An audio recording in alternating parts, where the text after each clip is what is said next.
انتخابات 2018 کے لیے آج سے کاغذات نامزدگی وصول اور جمع کرانے کا عمل شروع ہو گیا ہے اور یہ سلسلہ 8 جون تک جاری رہے گا۔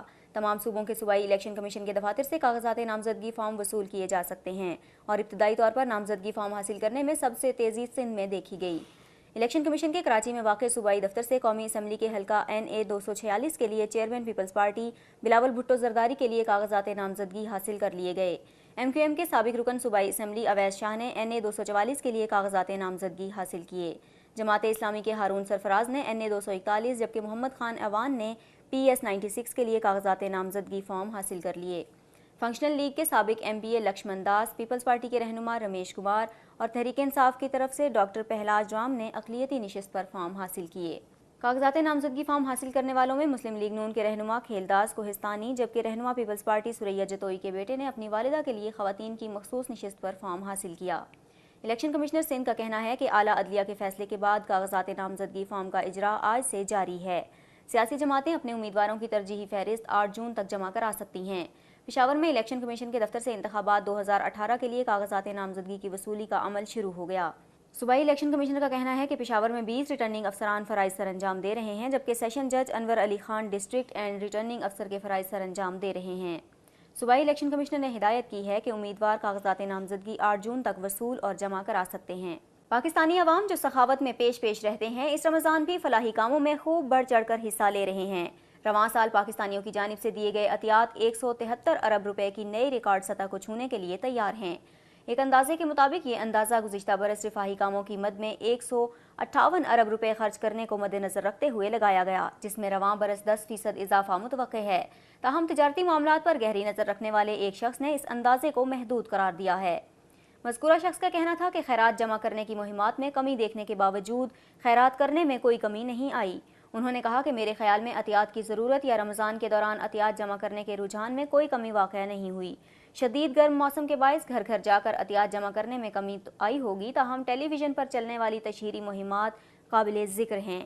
اس ضمن میں بڑی فلاحی تنظیموں کے بینک اکاؤنٹس دیکھنے والے ایک بینک اہلکار کا کہنا تھا کہ سماجی رابطوں کی ویب سائٹس کے بھرپور اثرات کو دیکھتے ہوئے فلاحی تنظیموں کی مارکیٹنگ تکنیک میں بھی تبدیلی آئی ہے، جس کے تحت بڑے بڑے بل بورڈ آویزاں کرنے یا مخصوص علاقوں میں ٹیم کے ہمراہ کام کرنے کے بجائے اب اپنا پیغام پھیلانے کے لیے سماجی رابطوں کا پلیٹ فارم استعمال کیا جا رہا ہے۔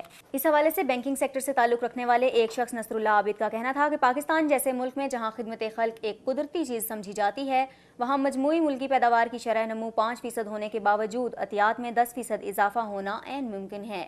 ان کا کہنا تھا کہ فلاحی کام مسلمانوں کے مذہب میں شامل ہیں کیونکہ اسلام مقررہ مالیت کے دولت و جائیداد پر 2.5% زکوٰۃ ادا کرنے کا حکم دیتا ہے۔ مارچ 2018 میں اسٹینفورڈ سوشل انوویشن ریویو نے پاکستان میں خدمت خلق کے رجحان پر تبصرہ کرتے ہوئے کہا تھا کہ ملک میں دیے جانے والے عطیات مجموعی ملکی پیداوار کا 1% ہیں۔ اس حوالے سے پاکستان متمول ممالک کی فہرست میں کھڑا نظر آتا ہے، جیسے برطانیہ مجموعی ملکی پیداوار کا 1.3%، کینیڈا 1.2% فلاحی کاموں کی مد میں خرچ کرتا ہے، جبکہ بھارت کے مقابلے میں پاکستان میں فلاحی کاموں کی مد میں خرچ کی جانے والی رقم 2 گنا سے بھی زیادہ ہے۔ اس حوالے سے ایک ماہر معاشیات کا کہنا تھا کہ حالانکہ یہ امداد ذاتی سطح پر دی جاتی ہے، لیکن اس سے ایسے افراد کو فائدہ پہنچتا ہے جو معاشرتی ناہمواریوں کے باعث نظر انداز ہو جاتے ہیں۔ ان کا مزید کہنا تھا کہ اس بات سے قطع نظر کہ عوام کی جانب سے رفاہی کاموں کا یہ سلسلہ وسیع پیمانے پر کیا جاتا ہے، حکومت اس میں مداخلت سے گریز کرتی ہے۔ عام انتخابات سے قبل ملک کی 2 بڑی سیاسی جماعتوں پاکستان مسلم لیگ نون اور پاکستان تحریک انصاف کو اسلام آباد میں ٹکٹوں کی تقسیم میں اندرونی اختلافات کا سامنا ہے۔ ذرائع کے مطابق اسلام آباد کی نشستوں پر ٹکٹوں کی تقسیم میں یہ دونوں سیاسی جماعتیں اندرونی اختلاف کا شکار ہیں، تو وہیں پاکستان پیپلز پارٹی میں کوئی گروہ بندی نہیں ہے اور پارٹی کو شاید قومی اسمبلی کی 3 نشستوں کے لیے موزوں امیدوار مل گئے ہیں۔ خیال رہے کہ نئی حلقہ بندیوں کے بعد اسلام آباد کی قومی اسمبلی کی نشستوں کی تعداد 2 سے بڑھ کر 3 ہو گئی تھی۔ دوسری جانب مسلم لیگ نون کے سابق رکن قومی اسمبلی انجم عقیل خان کا کہنا تھا کہ پیر کو سابق وزیر اعظم اور مسلم لیگ نون کے تاحیات قائد نواز شریف اسلام آباد میں ورکرز کنونشن سے خطاب کریں گے اور اس کنونشن کو دارالحکومت میں انتخابی مہم کا آغاز تصور کیا جا رہا ہے۔ ذرائع کا کہنا تھا کہ مسلم لیگ نون کی مرکزی قیادت نے پارٹی کے اندرونی اختلافات کا نوٹس لے لیا ہے اور اپنے مقامی رہنماؤں کو ہدایت کی ہے کہ وہ ورکرز کنونشن میں شرکت کریں۔ اس حوالے سے گزشتہ روز انجم عقیل اور ڈپٹی میئر سید ذیشان نقوی کے درمیان ملاقات بھی ہوئی اور مختلف معاملات پر تبادلہ خیال کیا گیا۔ ذرائع کا کہنا تھا کہ مسلم لیگ نون کی مرکزی قیادت قومی اسمبلی کے حلقہ NA54 کے لیے انجم عقیل کو ٹکٹ دینا چاہتی ہے کیونکہ ان کا ماننا ہے کہ یہ تحریک انصاف کے اسد عمر کو سخت مقابلہ دیں گے۔ تاہم مسلم لیگ نون کو NA53 اور NA54 میں ٹکٹ دینے کے معاملے پر اندرونی اختلافات کا سامنا ہے کیونکہ دو ڈپٹی میئر سید ذیشان نقوی اور اعظم خان کھل کر پارٹی متوقع فیصلے کی مخالفت کر رہے ہیں۔ اس حوالے سے ایک حالیہ پریس کانفرنس کے دوران مسلم لیگ نون کی مقامی قیادت نے مطالبہ کیا کہ NA54 کے لیے سید ذیشان نقوی اور مخصوص نشستوں پر منتخب ہونے والے ساجد عباس کو NA53 سے ٹکٹ دیا جائے۔ ٹکٹ کی تقسیم کے حوالے سے بات کی جائے تو پاکستان تحریک انصاف بھی اس میں تقسیم نظر آ رہی ہے، اور ذرائع کا کہنا تھا کہ PTI کے سربراہ اپنے پرانے ساتھی عامر کیانی کو NA53 سے ٹکٹ دینا چاہتے ہیں، تاہم PTI کی مقامی قیادت کا خیال ہے کہ اس حلقے سے چودھری الیاس مہربان کو ٹکٹ دینا چاہیے کیونکہ 2013 کے انتخابات میں انہوں نے مسلم لیگ نون کے امیدوار طارق فضل چودھری کے مقابلے میں 57,000 سے زائد ووٹ لیے تھے۔ اس کے علاوہ مقامی قیادت کے مطابق ٹکٹ کے لیے دوسرا اختیار MCI میں اپوزیشن لیڈر علی ایوان بھی ہو سکتے ہیں۔ احتساب عدالت کے باہر صحافی کی جانب سے نواز شریف سے لوڈ شیڈنگ سے متعلق سوال کیا گیا تو انہوں نے لوڈ شیڈنگ کی ذمہ داری لینے کے بجائے اپنے ترقیاتی منصوبے گنوا دیے۔ ان کا کہنا تھا کہ ہم اپنے کیے کے ذمہ دار ہیں، ہم تو سب کچھ ٹھیک ٹھاک چھوڑ کر گئے تھے۔ آخری دنوں میں شہباز شریف اور شاہد خاقان عباسی نے بہت سارے منصوبوں کا افتتاح کیا۔ خواہش تھی وزیر اعظم لاہور، ملتان اور سکھر موٹر وے کا افتتاح کرتے، لیکن بنانے والوں نے تاخیر کر دی۔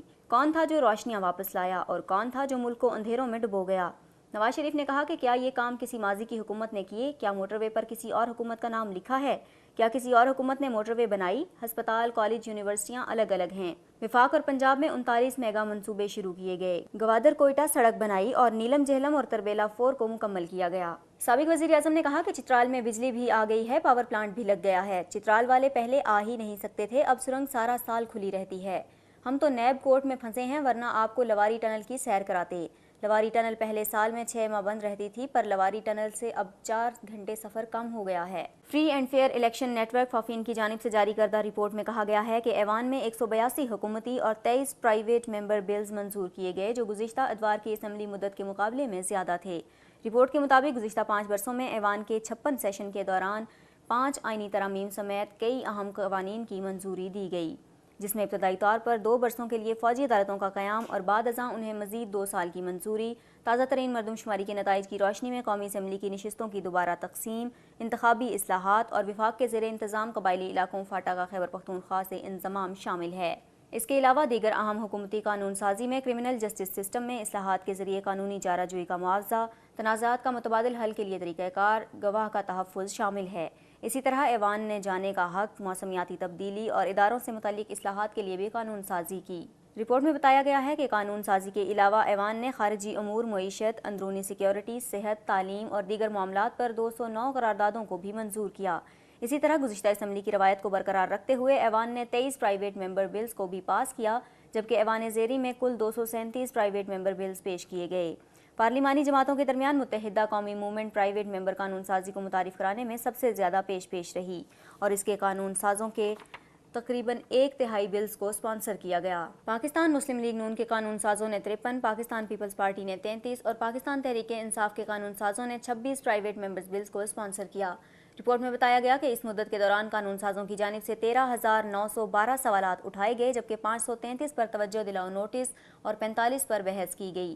اس کے علاوہ 16 پارلیمانی پارٹیز کی 56 خواتین اور 138 مردوں پر مشتمل 194 قانون سازوں نے ایوان میں اپنے سوال کرنے کا حق استعمال کیا، اور خواتین قانون سازوں نے 7,909 اور مردوں نے 6,003% سوالات کیے، جبکہ حکومت کی جانب سے کل 13,912 سوالات میں سے 10,926 کا جواب دیا گیا اور 2,977 سوالات پر جواب نہیں دیا گیا۔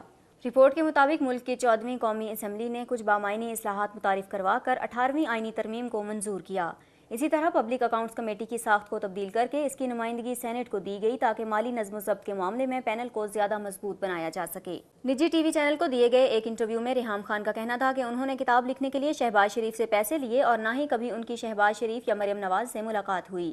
الزامات لگانے والوں کے خلاف عدالت جاؤں گی۔ ریحام خان نے پاکستان تحریک انصاف کے چیئرمین اور اپنے سابق شوہر عمران خان پر تنقید کرتے ہوئے کہا کہ وہ آئین کے آرٹیکل 62 پر پورا نہیں اترتے۔ انہوں نے ان کے ساتھ نکاح کو چھپا کر 2 ماہ تک جھوٹ بولا۔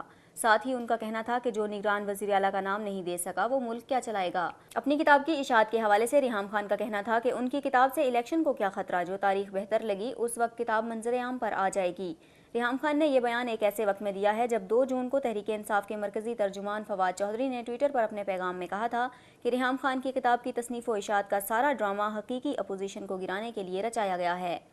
فواد چودھری کا کہنا تھا کہ ریحام خان کی ملاقاتوں کے سارے ثبوت مل گئے ہیں کہ وہ کب، کہاں، کس سے اور کس کے ذریعے ملی۔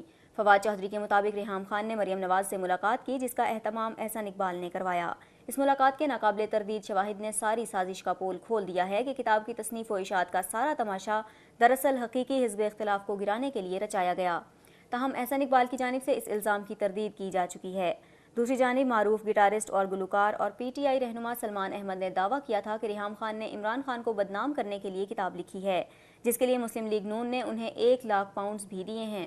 پی ٹی آئی رہنماؤں کی جانب سے انتخابات کے موقع پر ریحام خان کی کتاب شائع کرنے کو مخصوص ایجنڈا قرار دیا جا رہا ہے۔ چیف جسٹس نے کہا کہ جن افسران کو لاکھوں کی مراحت دی گئی ان سے 1-1 پائی واپس ہوگی۔ پیسوں کی واپسی کے آپ ذمہ دار ہیں، اگر پیسے واپس نہیں کیے گئے تو آپ کو نوٹس جاری کریں گے۔ خزانہ آپ کے ہاتھ میں تھا، آپ اس کے امین تھے، یہ پیسہ واپس آنا چاہیے، آپ کریں یا جن لوگوں نے یہ پیسہ لیا وہ واپس کریں۔ شہباز شریف نے کہا کہ آپ مجھے کل بلا لیں، میں تفصیل لے کر آؤں گا۔ چیف جسٹس نے جواب دیا کہ میں آپ کے احتساب کے لیے نہیں بیٹھا، احتساب کے لیے کوئی اور ادارہ ہے، وہ اپنا کام کرے گا۔ شہباز شریف نے کہا کہ میرے خلاف کرپشن کا ایک دھیلا بھی نکل آئے تو سزا کے لیے تیار ہوں۔ چیف جسٹس پاکستان نے شہباز شریف پر برہمی کا اظہار کرتے ہوئے کہا کہ آپ اپنی ذات کو کیوں بار بار لے آتے ہیں، میں نے آپ کو ایک مخصوص سوال کے لیے بلایا ہے۔ شہباز شریف نے کہا کہ آپ میرے جواب سے مطمئن نہیں تو پھر آپ فیصلہ کر دیں، میں نے ملک کی خدمت کی ہے، مجھے کسی کتے نے کاٹا ہے جو میں نے ملک کے اربوں روپے بچائے۔ چیف جسٹس نے کہا کہ مجھے نہیں پتا کہ آپ کو کسی نے کاٹا ہے، آپ کو ایسے الفاظ زیب نہیں دیتے۔ شہباز شریف نے کہا کہ میں اپنے الفاظ پر معذرت کرتا ہوں، میں عدالت کا فیصلہ قبول کروں گا۔ چیف جسٹس نے کہا کہ آپ فیصلہ قبول نہ کرنا چاہیں تو بھی آپ کو فیصلہ قبول کرنا پڑے گا۔ کروڑوں روپے صاف پانی کمپنی میں لگے اور ایک بوند پانی نہیں ملا۔ چیف جسٹس نے شہباز شریف کو طلب کرتے ہوئے کہا کہ ان کے کردار کے بغیر تو یہاں مکھی بھی نہیں اڑتی۔ چیف جسٹس نے نیب کو 6 کمپنیوں کے سی ای اوز کی جائیداد کا تخمینہ لگانے کا حکم دیتے ہوئے کہا کہ پتہ کریں کہ یہ افسران کتنی پراپرٹی کے مالک ہیں تاکہ قوم کا پیسہ واپس لوٹایا جا سکے۔ اس پر اربن پلاننگ ان مینجمنٹ کمپنی کے سربراہ نے عدالت میں کہا کہ میں خودکشی کر لوں گا، تو چیف جسٹس نے کہا کہ آپ کی اس دھمکی سے عدالت اپنا فیصلہ نہیں بدلے گی۔ جس کمپنی کا سربراہ قوم کا پیسہ نہ لوٹا سکا اس کو جیل ہوگی۔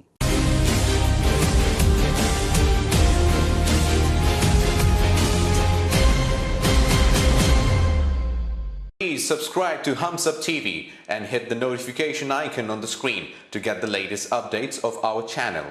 Thank you for watching HumSub.TV.